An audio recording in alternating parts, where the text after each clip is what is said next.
김정은 위원장은 오늘도 베트남에 머물면서 공식 방문 일정 등을 소화합니다. 한지희 기자가 지금 주석궁 앞에 나가 있는데요. 한 기자 불러보겠습니다. 한 기자, 북한 언론도 북미 회담 소식을 대대적으로 보도했다고요.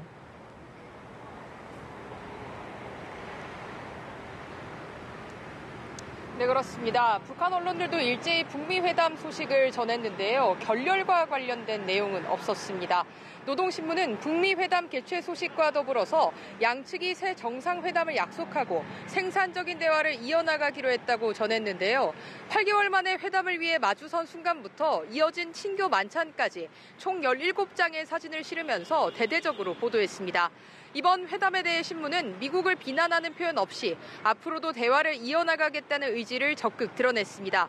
조선중앙통신은 불신과 적대의 관계를 근본적으로 전환해 나가는 데서 중대한 의의를 가진다는 데 인식을 같이 했다고 설명했습니다.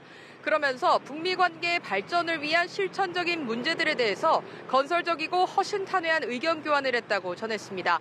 다만 북한 매체들은 트럼프 대통령이 기자회견에서 밝힌 것과 리용호 외무상과 최선희 부장이 심야 기자회견에서 말한 입장에 대해서도 전혀 언급하지 않았습니다. 이 같은 보도를 두고 일각에서는 북한 주민들에게 정상회담 소식을 시작부터 알렸기 때문에 아무런 성과가 없으면 김 위원장의 권위에 손상이 생길 수 있다는 점을 의식했기 때문으로 보인다는 분석이 나오고 있습니다. 네, 한 기자가 말한 대로 북한 매체의 보도와 간밤에 있었던 기자회견과는 온도차가 느껴지는 것 같은데요. 그럼 간밤에 있었던 기자회견 내용 다시 한번 짚어볼까요?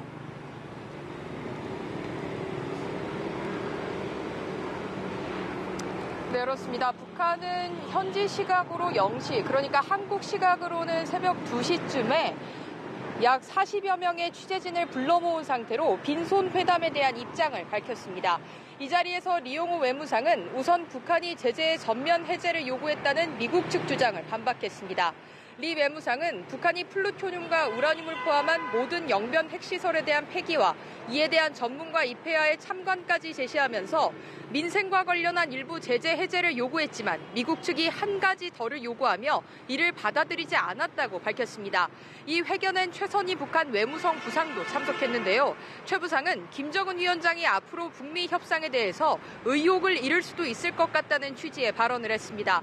특히 최 부상은 북한의 영변 핵 폐기 제안을 설명하면서 미국이 이번에 받아들이지 않은 것은 천재 일후의 기회를 놓친 것이나 같다고 주장하기도 했습니다. 노동신문이나 조선중앙통신과는 다르게 어제 회담 결렬 책임을 미국에 돌린 것으로 보입니다. 지금까지 베트남 주석궁 앞에서 연합뉴스TV 한지희입니다.